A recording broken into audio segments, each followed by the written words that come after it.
發夢自己去廁所，點知真係賴咗。喂，屌我有試過，中學嘅時候我係試過賴尿啊，喺張床度賴尿，係唔知點解有一期咧，經常係發夢自己去廁所。我開始咧已經分唔到我現實去緊廁所係咪真係喺現實啊，定還是我發緊夢咧？因為太經常發生啦。開咗工嗰次係我發夢，夢見自己有咗 BB， 我入咗醫院，個醫生叫我 push， 個醫生叫我 push。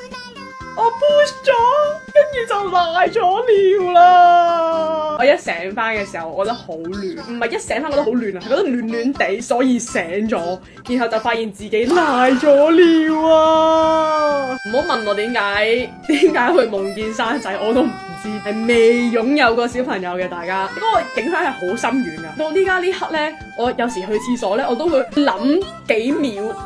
呢家係咪現實？跟住先屙，因為嗰個感覺，嗰個現實同埋夢境嘅重疊咧，太真實啦。